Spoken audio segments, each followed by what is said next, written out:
Well, in these weird and strange and troubled times, what the world needs, or really is yearning for, hopefully, is something as pointless and unreliable as the Variety Hour. So we are back again, 2 weeks in a row, 81 days since a game of football was played, and it kicks off again tonight. I'm Sergio Paradise, and that bloke there, it's Titus O'Reilly. Oh, well, I'm here doing this with a headache, Serge. A headache? This is like Michael Jordan's flu game. What's put the headache on? Is this just nerves that the footy's back? I think there's too much excitement all at once. I always love... It's not those 6 or 7 empty bottles of Beaujolais I can see over in the kitchen. You know, they still talk about the Michael Jordan flu game. Yeah. And it was in the doco that he'd been allegedly food poisoned. Yeah. But anyway, and it was always called the flu game, and it went on and on. People would tell you about it all the time. They go, he played with the flu, you know. Yeah. And then I always laugh at the contrast when Serena Williams won the Australian Open. Yeah. And then a few months later, just put up on Instagram, announced she was pregnant. And everyone went back and worked out she had won. She was pregnant at the time. Time. And no one talks about that. Yeah. And she didn't announce, I was pregnant back then. She just said, this is just the way she went. And everyone counted back. And I just laugh, like, the difference between men and women, like, a guy's the flu. Yeah. And everyone's like, this is the most extraordinary feat in I think history. I read somewhere just the other day. Pregnant, it's like nothing. That scientists have proven that man flu is an actual thing. Oh, absolutely. Now, just on that, since you brought it up, we'll jump ahead. We probably wouldn't have said this till later in the show, but we got a question last night from Mark Haywood, who said, which member of the Variety Hour team is most like Michael Jordan in The Last Dance? And I read that and I thought, well, if you discount Titus's large cigars, we're probably both more like Jerry Krause than Michael Jordan. Do you think we'll do a 10-part tell doco, in 20, 30 years' time? Well, going back over it? Well, I don't know. He was a prick all along. That would be like basically... What are we going to do with this film crew that's following us around 24 hours a day? I think history will look back and go, gee, it was a shame they didn't have a camera following around those days. Wouldn't that be amazing? I don't think even you and I will be listening back in 30 years. God, no. There'll be no such thing as podcasts. They'll just be, microchips straight into your bloodstream. How excited are you that footy's back? Oh, very much, I've got to say. Yeah. I'm looking forward to tonight, to Collingwood Richmond. Tomorrow night, Geelong Hawthorn. They should all be good games. And then on Saturday, Melbourne of Carlton, of course. I actually saw a headline yesterday saying Melbourne fairy tale. And I thought that was because you and I were doing this show 2 weeks in a row. But they're actually talking about Harley Bennell playing. Well, wasn't it nice? Like, the thing I liked about the Harley Bennell story was that for the first time in so long, it was an actual footy story. Yeah. Like, it wasn't a TikTok video But it was an actual good footy story. Yeah, it was just a legitimate... There wasn't somebody pointing the finger at each other or yelling abuse at cane corns it was an actual good footy story. And same with Jack Higgins at Richmond. Him coming back. Good footy story. Yeah, that's right. Is that just a coincidence that the game's about to start and there's a couple of good footy stories? Well, I mean, it's long overdue that, I think I was run saying out of lists. Well, I think I was saying this the other week. I've been, I've been not tweeting that much during the downturn because I just, that desperation to stay relevant, which I get with somebody, it's their job, so they've got to fill the space, right? Yeah. I get that, but it got a bit desperate, didn't it? Like, you were just like, if we have another... Oh, I was just about to say, what if something blew up out of the blue and they pulled the season or said, look, we're stopping for another 81 days? Yeah. That would just be disastrous for all concerned. We weren't like, when people say, there's more life than football. Yeah. All the lockdown taught us is there's not. There's not. Yeah. It's just that's a great. I always thought that was a myth. Yeah, it's reflected what you've said all along. Yeah, it's just life without football is pointless and meaningless. It's like when Vince Lombardi once said, winning isn't everything. No, what did he say? It's the only thing. It's the only thing. Yeah, exactly. And football's much. I should have had, life and death. I was getting to the point where I wanted COVID to take me. But you should have tweeted that and see how many likes you got. People might have got upset. People do need to get upset these days. Yeah. Everyone's in trouble. So, well, I heard the word on the street is if Richmond beat Collingwood tonight, some Collingwood supporters are going to throw the Molly Meldrum statue into the Yarra. But it's, I don't really like statues. I'm for them all to go. What? You never want a statue. If someone says, "How do you want to be remembered?" If you're lucky enough to be someone that people want to, commemorate and remember, no one remembers a statue. Like, apart from the Statue of Liberty, really, there aren't that many statues that people go. Like, you walk around Melbourne, there's statues all over the place, and people don't know who they are. It's not. No one says, "I'll meet you by the so and so statue." No. What you want is a road named after you. Yeah. That's how you get remembered. Well, that's true. Even if they don't remember you, they know your name. They go, "Oh, that's that Hume guy." Yeah, who could ever forget Bob Transurban? If they ever want Phil Burnley Tunnel. a statue of me, they can just use that Lucille Ball one. Remember that one? Oh, yeah. I made Lucille Ball. She looked more like a schnauzer than the actual actress. So I don't think we're yet at the point where people who host podcasts are getting a statue. No, if we were, there'd be a statue on every corner of every street in the world. Now I'm really thrilled that Footy's back. I'm just writing my column before you came. I was going through some of that, previewing the round, and suddenly having one mate tips. Yeah. I mean, who knows what? Yeah, exactly. It's impossible to tip. Exactly. And as you say, there's just even thinking about what we're going to talk about in today's podcast. The cupboard was fairly bare, you'd have to say.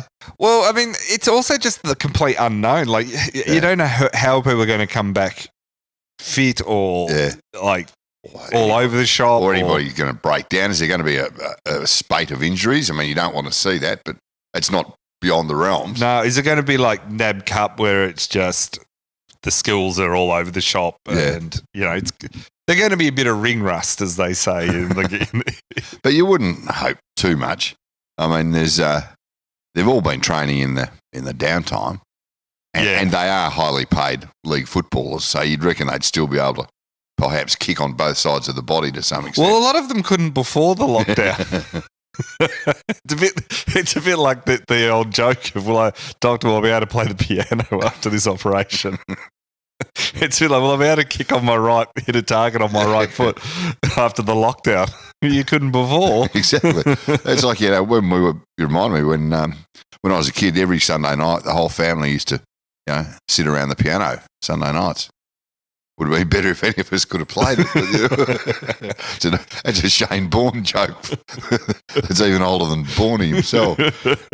Well, in getting ready for basically the footy being back, we're starting to get the stories of the training and everything happening, which is a lot better than a TikTok video. Yep. And we saw that the Crows, literally infighting at the Crows. Haven't they? Billy Frampton and Kyle Hartigan got into a fist fight. I love a fist fight amongst teammates. Oh, absolutely. It just brings back great memories of Campbell Brown at his peak. It's the Michael Jordan. How much has there been Eddie nominated Nathan Buckley as the Michael Jordan of the AFL? Now, I think in fairness, he was asked to limit it to Collingwood. Yeah. So it wasn't like he just picked him out of every league footballer in the history. But I love how we keep trying to find the Michael Jordan angle for everything. Or someone said to me on Twitter, I forget who it was, sorry, they said, well, more importantly, who's the Nadia Bartel of the NBA? And I think we might have mentioned this last week, didn't Beck Judd leak her wedding dress to Michael Jordan somehow? I still haven't. It was one of those stories you told me about, and I thought, I should know more about this, but I simply refuse to look into it. Yeah, no, it's not one of those ones where you go, I'm going to go and I must research this. Yeah. I've got to get across it. I need to know about that, yeah. Captain Rory Sloane said it was just a byproduct of the competitive nature of football clubs. Well, I think Sloane is right on the money there. I mean, it happens at all sorts of footy clubs, and Yeah. I mean, they're competitive beasts, and Billy Frampton and Kyle Harding, and they're not probably in your top 2 or 3 players at Adelaide, so they're all wanting a game. Well, you can punch on against your teammates and not get suspended. That's one of the big benefits. But for this whole lockdown period, has any club had a worse run at it than Adelaide? Like every week, there's been some dodgy. They're story right up coming there. out I mean, the Bulldogs, they were clubhouse leader for a while. And they still, it was only one incident. Yeah. But it was a good one. Of such magnitude. It was a really good one. But look, since the 2017 grand final, Adelaide have, and the more of the McLeod story came out this week of him just saying he doesn't feel welcome there and a whole bunch of things. And then Rashudo had a crack back, and then some of his other old teammates having a crack back. There's just things just aren't seem to be going well. Something wrong in the waters over there. Isn't it? Is it too much fluoride or not enough? It's just they just don't have. It's just if you could lather your hair when you showered in Adelaide, things would be a lot better. It's the vibe over there. Like, do you know what I mean? There just seems to be this weird. At some point, the board has to start to have the questions asked of them because everyone's gone, sort of, except them. Collective mind have gone. They got rid of. Do you reckon Matthew Nix is sitting there going, "What have I done?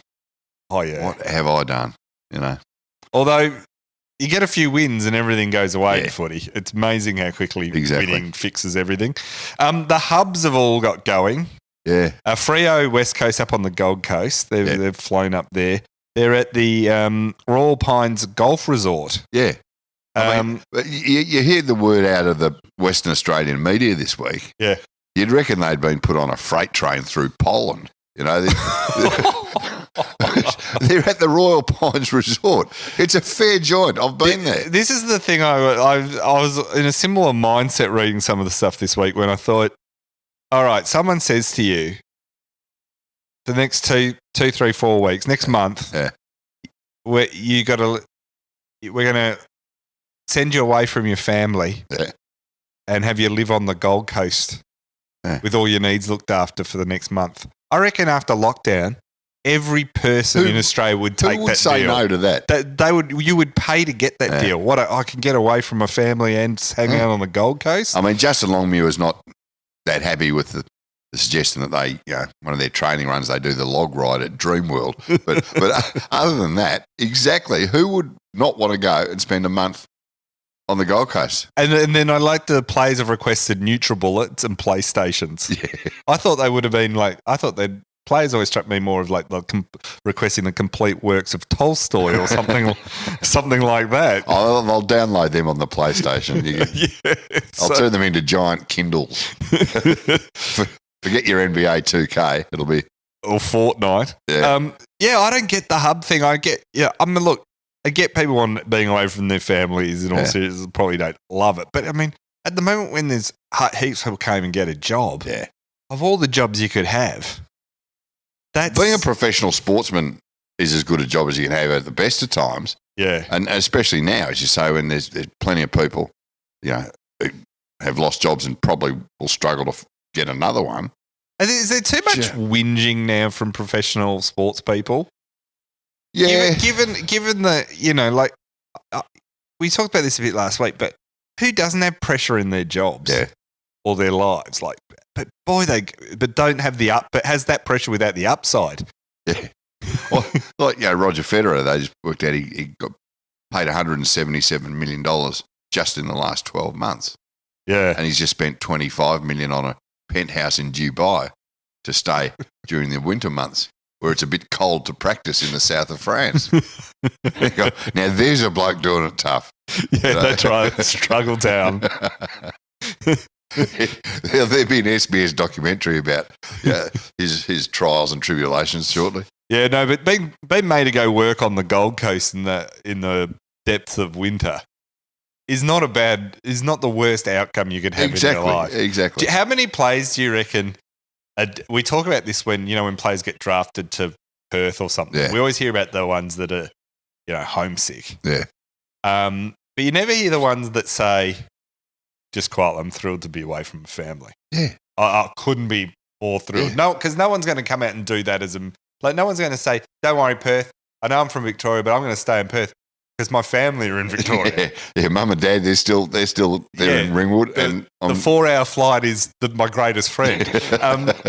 So you never hear also with these hub things. You get the couple of players that come out and go, "Oh, I'm going to miss my family," and all that. You're never going to get the guy who's gone, actually quite looking forward to a few sleep-ins and not having the family for it. No one's going to come out and... There'll be some player going, this is going to be the best footy trip of all time. Yeah.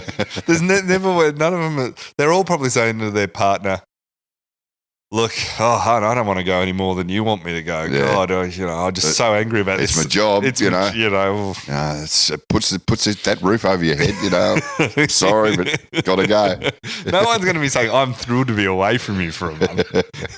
So there must be a bit of that going on. Of course you must be. We won't find out until afterwards. And then you watch as soon as these teams, if they start dropping a couple of games while they're in the hub, it'll be the hub's fault. Oh, yeah. The whole thing. See, I've long said, I wrote an article about this about 4 years ago, that players should be kept in stables. I was about to say you've had the stable. That's right. Give them a PlayStation, a UFC Live Pass. Yep.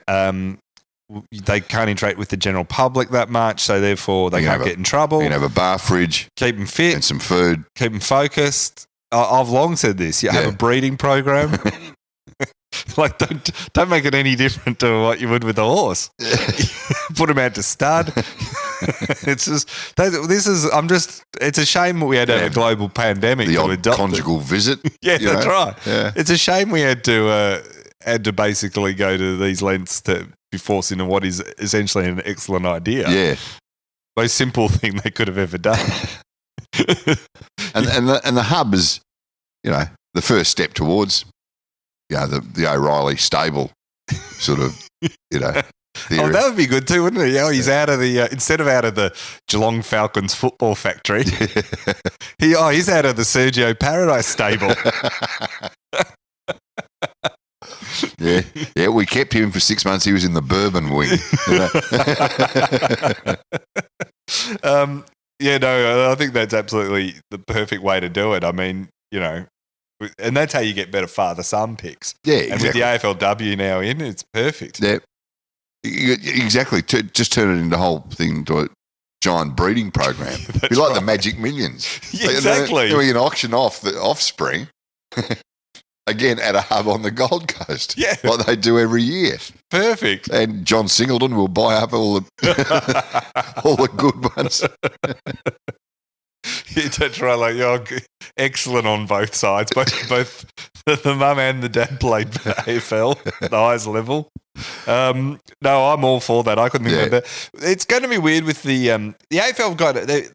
I tried to find this yesterday. They haven't updated it for a while, so I don't know if it's the same. But they have all these like rules about what the players can and can't do to try and be COVID safe. Oh yeah, and it's all like sitting a bit apart on the bench and stuff. Yeah, which to me it's like pointless. Like, you're out there tackling everyone, and then suddenly you separate on the bench. It's for TV only, surely. Yeah. Like, I mean, no to high me, you're fives. in the bubble. You're in the bubble. It doesn't matter whether you. Yeah. I mean, I'm not saying go around like no tongue kissing. No, but you're not Benji Marshall. Well, we should. You were mentioning that before. Yeah. Benji Marshall, the NRL player. What did he do this week? He quite innocently kissed on the cheek a Channel 7 reporter. Right. Who they know each other pretty well. Yeah. They'd done a bit of a chat, a TV interview. Yeah, so it was just a normal pre-COVID behaviour. Pre-COVID behaviour. Kissed her on the cheek, but of course, all hell's broken loose and immediately he had to go into like 24-hour lockdown while she was tested for COVID. All negative, it's all fine. Yeah. But it just shows they're married now. I didn't say I was a female reporter. Yeah, right. But, well, you can get married now. That's true. That's true. We had the whole referendum, and then just remember you ran the Maybe campaign. Very confusing. Very confusing campaign you ran for that. Yeah, not sure it was at my finest moment, but just similar to Benji Marshall. Just last night, Ollie Wines from the Crows. Yeah, he from the Power. No, from the Power. He did an interview with Channel 7. and people are saying the same thing. Oh, he was sitting too close to the journalist. Yeah. And I mean, it's all getting a little bit. Well, you can tell everyone's like with it's so low at the moment. Yeah. You can, if you go to a cafe or go out, you see people, the social distancing is lessening by the day. People, because you forget too. I went to shake someone's hand the other day, and at the last second I went, we're not going to do that. Yeah, I've done the same thing. It's very hard to kind of get out of lifelong habits. Yeah. Luckily, most people don't want to touch me. Well, yeah, it was. Yeah, when a homeless guy knocks you back, when you're trying to give him a couple of bucks. Yeah, he said he didn't want to take my money. but it just goes to show how, like in the AFL and the NRL, these things with Benji Marshall and Ollie Wines, just how paranoid they are about the slightest thing goes wrong, and this whole comeback for both footy codes, you can just get blown to bits. I know, but it's sort of I don't know, even if, say one footy player gets it, well, I mean, it could happen in any area of life. Yeah. So, at what point, I did catch, actually, by complete mistake, I was riding and I'd left the TV on and 60 Minutes was on. I saw the Pete Evans story. Oh, I saw that. And they had the guy from, so it was all the conspiracy theories on COVID, and they had the one guy who didn't believe in it, who was a bloke from Epping. Yeah. Who's for his job before he quit to be a COVID, sort of conspiracy theorist. Yeah. Who doesn't believe in COVID. And he was, they said, my favourite bit of that is, I can't believe they put him on air, but he said his job before this was teaching security guards. And they're putting this guy forward as the... Do you remember when 60 Minutes was actually a respected current affairs program? Not really, just. Oh. It's a bit distant in the memory now. It was the bizarre... I mean, Pete Evans is just Speaking crazy. of which, of shocking TV shows, last night I caught 10 Minutes. Have you seen that thing that Ray Martin's doing now? Oh, the one on ABC about... I've only seen clips on... Oh, no, Ray. No good? No, I think old Ray, he's... I'd be thinking, if I was part of the Martin family, I'd be looking at homes. For Ray, I think he's fair dinkum lost it. You've been put him out to pasture. Oh, yeah, no, just... No, it's great to see someone like Ray get a chance, though. Isn't it good to see ABC and the media giving new voices a chance? And Ray, to his credit, though, he does see the sort of, not the irony of having him on a show like that that's supposedly satirical and funny. Yeah. But the fact that he's on the show and doesn't realise just how bad it is shows just a terrible lapse of judgment, which is why I think he should be put out to pasture. What about you're my go-to reality TV person. Yeah. Have you seen the new Big Brother? Again, which I haven't. I watched about 10 or 15 minutes of it just purely so I know. Because you were an entertainment reporter, we should add, or correspondent, or whatever we... I was a dilettante on that sort of thing. I just used to like... But you did do it for a while. Yeah, but I'd like taking the piss out of your Peter Fords and stuff like that who do it very well. But, yeah, I watched 10 minutes of Big Brother, and it's the first time I thought, that there is actually such a thing as unwatchable television. It's always been a phrase, but this is it. It's not bad, so bad it's good. No. It's just so bad it's so bad you just have to turn it off. You think, I don't care if I miss this. So is it that bad? It is that bad. It's woeful. Why was it that bad? Were the people just not that interesting or something? People weren't that interesting. And also the fact that it was recorded months ago.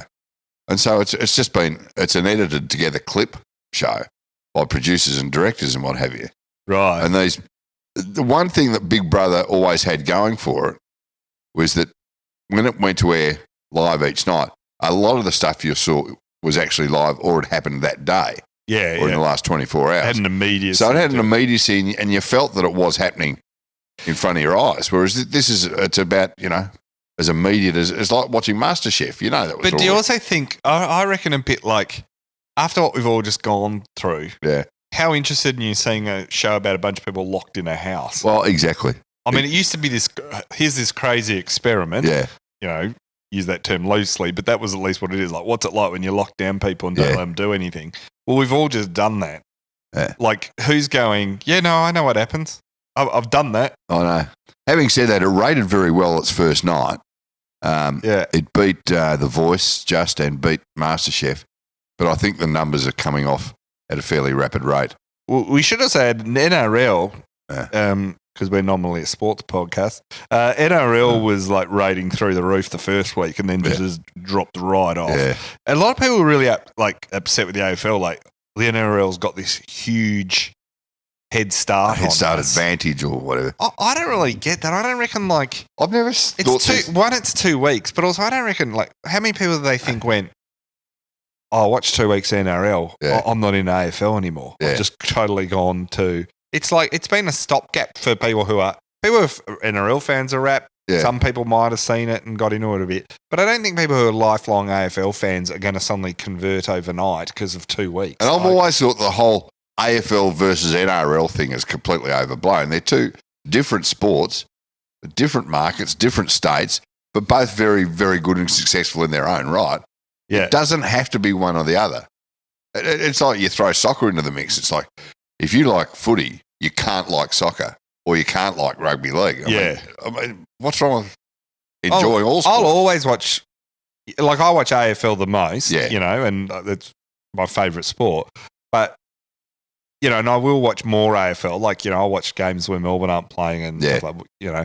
But I'll always watch the Melbourne Storm game, or, you know, even on replay, or either live or on replay, or go to, you know. So I wouldn't necessarily sit down and watch every NRL game, though. No. But I'm like that with lots of sports. Like, I don't get the, like, I can't, you know. Yeah, it's one or the other. Yeah, but people get very, it's like, they're like, it's like they're married to it. Yeah. The only exception to that for me is rugby union. And you can't watch it now anyway because I don't think it will ever be telecast. Well, no, they got a deal for the... oh, did they? Well, there's going to be a Super Rugby tournament in New Zealand and Australia, I think separately. Yeah. And they've signed some short-term deal with Foxtel, so that's all kind of interesting. Buddy Franklin got in a bit of trouble this week and he's done this before, I think, with he's got a brand Wham clothing. Yeah. Which I don't think he is the sole owner of Wham clothing. He is involved, but he sells a lot of that stuff on his own website, his Buddy Franklin website. Yeah. And he got into a bit of hoo-ha this week with Nova Peris. Remember old Nova, the Olympic gold medalist? Had a go at him because they were selling T-shirts with the Aboriginal flag on them, which, you know, she reckons she called it a kick in the guts to Indigenous people. Yeah. Which I reckon, in Buddy's defence, you know, I don't reckon he's done much wrong here. Well, when they say that they've got a worldwide license agreement with the flag's designer. Yeah. So, you know, it's like he's just ripped it off. They've got a license to make clothing with the Aboriginal flag on it. I mean, that's just a simple and Buddy legal Franklin licensing is also deal. Indigenous. Yeah, exactly. It's not like you or I trying to profit off it. It's not like Patrick Dangerfield's doing. Do you know what I mean? Don't give him any ideas. But, you know, yeah, I get, I mean, look, I think also at the moment, issues around race are a bit hyped. Yeah, exactly. So, you know, there's a lot of stuff going on at the moment with that. And look, I think you and I, as two white middle-aged men, have probably got the best perspective on this. I think we can probably add our voices should be heard. Yeah, exactly.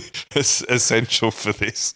But yeah, that is going to be very interesting. It leads into Eddie Maguire's announced he's going to do a new national radio show in America. Yeah. On the Sirius cable network, which is cable radio. Cable radio, yeah. It's paid radio. You satellite radio, but you have to pay. Yeah. And it's huge over there because Howard Stern's on it. Howard Stern signed a massive hundreds of millions of dollar deal years ago to go to Sirius when it was in its infancy. And unlike terrestrial radio, it's not governed by the FEC, the subscription thing. So it's pretty much like... It's much looser. You can say whatever you want. It doesn't have the same restrictions. Like podcasts. I mean, you can say pretty much whatever you like, and if people listen to it, they do or they don't. But it isn't being physically broadcast to whoever. Yeah, you have to pay for the You have to pay to subscription. hear But it is interesting, Eddie, doing that. I wonder if he's going to be promoting King Kong over there. I tell you what, some of the things he's got in trouble for in the States, he would not have lasted. Yeah, it'd be very interesting. It'll be interesting to see the content of it. I think it's only 1 hour a week. So I don't know what time it's going to go to air in the States or, or what the listenership's going to be. Well, I think, they can do niche programs because it's a bit like the Netflix of radio over there. So, anyway, always good to see Eddie get another chance in the media. Yeah. Finally getting a breakthrough. Now, you wanted to correct a mistake from last week. Well, yeah, I sort of did. Which, when you said it, I was a bit like... As soon as I said it, I was a bit like... I was thinking... and I second-guessed myself and thought, you said it with... Can I give you a compliment? Yeah. You were wrong, but you said it with such confidence that I was like, I cannot believe... And I'd written a book where I'd mentioned a whole thing on Philippoussis. And so I was like, I've forgotten that. So you said Mark Philippoussis... I said he won the US Open. Yeah. Which... He didn't. He didn't win any Grand Slams. I didn't think he did. But I was. And you said it with such confidence. And I was as I've always said, if you can fake sincerity, you've got it made. Yeah, your conviction was really good on it. But within, I reckon, minutes of us putting this podcast out into the ether, we were getting tweets saying Philippoussis didn't win any Grand Slams. And he made a couple of Grand Slam finals. He actually lost the US Open to Pat Rafter. Yes. That's what I was thinking. But I was thinking Pat Rafter at the time. I thought, I'm sure Pat won the US Open. But he also went close to winning Wimbledon as well. Yeah. But then, I think that was, in what year? It was 98. Philippoussis got beaten by Pat Rafter in the US Open. Yes. And 5 years later, he got beaten in straight sets in the Wimbledon final by Roger Federer. So he made 2 Grand Slam finals but won neither. So he did get far further than Kyrgios. Yeah, by a street. But what I should have said was that Philippoussis' greatest achievement, of course, was Delta Goodrum. That's about the extent of it. Well, he was quite the ladies' man. Oh, he was. He was pretty good at it. There's no question. That's where his effort went, obviously. Now it is round 2. Starting tonight, which is it's still amazing to think. I mean, it's round 2, and is this the closest season this late in the year in a long time? We've got Collingwood Richmond tonight. Who are you tipping? I'm tipping Richmond, but I say this about all these games. Yeah. Like someone was asking me the other day, they go, "Why do you think Richmond will win?" I got no idea. I mean, they're the premiers last year, but apart from that, who knows what's happened in the lockdown? I don't know. No one knows how they're going to work together, who's going to be rusty, who's going to... And Collingwood, I mean, they've got such great depth. Jaden Stevenson can't get a game.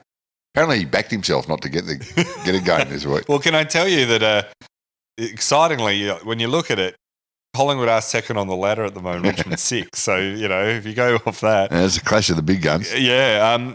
So, anyway, nice to see Collingwood kick it off, get a chance at prime time. Yeah. So little looked after. On Friday night, we got Geelong Hawthorn, which traditionally always a good game. Yeah. They haven't played each other at Geelong for many, many years. Yeah, no crowd down there, but, still, I mean, Geelong got to be pretty happy to be playing down there. They got a few games. Oh, for sure. Initial block of 5 down there. Brisbane and the Dockers. Not a great game on paper, you'd think, but I'll still watch it. This is the thing. When I was looking through this the other day, and I saw the Gold Coast Suns are playing the Eagles, I thought, if you'd have told me at the start of this year, I'd be looking forward to a Gold Coast Suns game. But I've realised that even inept football is better than no football. Than nothing. So I'm quite happy with that. The Dockers fans, I think, and I say this very much knowing where I'm speaking from, I think they're going to be one of the big winners of no crowds. In that you don't have to go. Yeah. You don't have to waste your life going this season because it's going to be a nightmare. Carlton playing Melbourne. Look, it's who knows who's going to win that one. Yeah.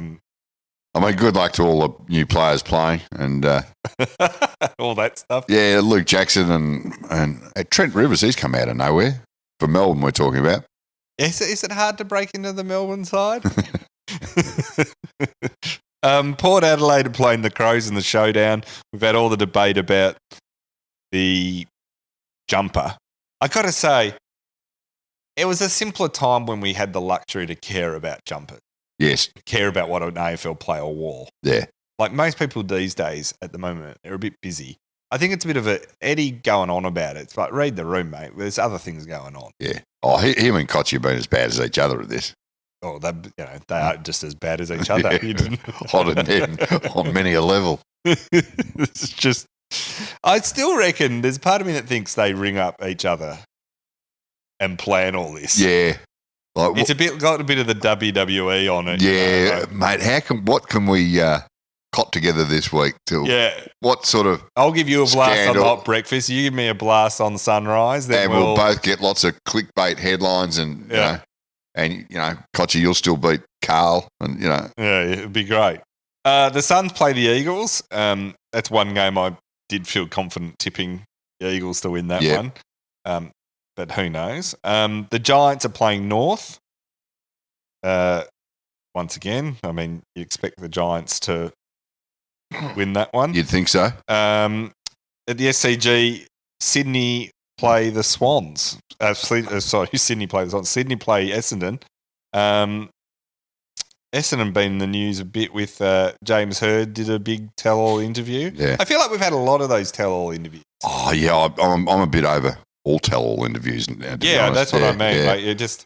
that won't be a bad game, actually, Sydney and Essendon. Well, I did find it. I was watching the Channel 9 News last night, and they said Anthony McDonald, Tip and Woody will have to face a fitness test on Friday to see if he'll play, at which point they showed him in a moon boot, on crutches, struggling to get up the stairs. I don't think he's playing. I'll go out on a limb. I'll go out on a limb here and say he's not going to come through that fitness Well, this test. is an exclusive from you. Absolute exclusive. I'll have him winning the US Opens next. Yeah, that's right. St Kilda playing the Western Bulldogs, which is the Sunday night game at 6:05. It's just exciting to read, to know all weekend a list of games across the whole weekend. Yeah, I know what I'll be doing Sunday night. I know, I'm so thrilled that I won't have to talk to people or pretend to be interested in someone's sourdough recipe. Or bread, banana bread. Yeah. Or a TikTok. What are the things you'll least miss about the lockdown? I don't think there's much I will miss. Yeah, that's what I'm saying. Yeah. The thing I'm really over so much is all the ads that companies are putting out. Yeah. All the trying to be Coke's just got this new one. Yeah. About all the acts of kindness and we're all in this together and all if this, I hear that we're all in this together. together, that has got to be the most divisive phrase of all time. It wants me to go, I'm not in this. Whatever you're in, I'm not in it. Yeah. And it's sung by that Ben Lee, who I can't stand as well. But there's all those ads. It's like, what are these companies? My favourite ad of the entire lockdown. Yeah. There's so many tone deaf things. Like brands that try and make you think you care or whatever. Yeah. But there was, Lexus had an ad. And it came out in the first couple of weeks. Yeah. And then, they're going, we know this is a tough time, but just to reassure you, we're still able to service your Lexus. We're still here for you. And they did a full ad about it. Yeah. And I'm like, no one's sitting around going, gee, what? Oh, God, how am I going to get my Lexus serviced? This is the... Need an oil change on the Lexus. What am I going to do? What am I going to do? But they did a full ad. It was on all the time about how, you didn't have to worry. It was all right. They were still able to service. We've got it Lexus. under control. And it's like, I can't get toilet paper. This is where my needs are. I'm not allowed to leave the house. I don't have toilet paper. I can't get pasta. And now But at least you can get your Lexus serviced. The world isn't going to end. Yeah, no, but the Coke one is a cracker because it is just so bad. Yeah. It just makes you want to throw something at the TV I every just time. wish some company would come out, with a completely cynical one, just saying, "Yeah, it's all happening. We don't care." Just that sucked. That would be about the extent of it. We got nothing to offer. Absolutely. Well, we can sell you some cereal. Now we got one more listener's question before we wind this up, and it came from Cal last night, who asks, "What percentage of Collingwood's cardboard cutout crowd have a higher level of education than their actual supporters?" Which is a tough question. I thought you was going to say what percentage of them will be serial killers, which are both valid questions. Gee, I hope there's a couple of good printed heads that sneak through the system, like we talked about. That's last all week. I'm really up for with the Cowboys. Who's going to sneak through? Yeah, because last week we had Harold Shipman, Richard Wilkins, and Adolf Hitler. Well, yeah, Adolf Hitler was intentional, but that was the Matty John joke. But the Harold Shipman, who was crazy. It was a serial genuine killer, one. biggest serial killer in English history, wasn't it? Yeah, 250 victims. Yeah, I mean, he was the smart one because most people, you got to go someone that they don't know. Yeah. Adolf was always going to get caught out, Yeah, one thing you got to say about Adolf, good cut through. And I understand he was a rugby league fan, but he went off it because of player behaviour. I tell you what, I draw the line. He drew the line. That is the AFL should be using them in their marketing. that would be the best way. On that note, before we get in further trouble, we'll be back next week to actually be able to talk about some football that was actually played. And hopefully these games this week will give us some indication on who might win a game in round 3. Yeah, no, well, this is 1 year you can't go off round 1 form. It's always misleading at the best of times. And this year was worse. One prediction, whatever the results, media and fans will fall back into our normal habit of proclaiming someone premiership favourite, even though it's only round 2. Yeah. It's inevitable. Exactly. Well, we'll see you next week.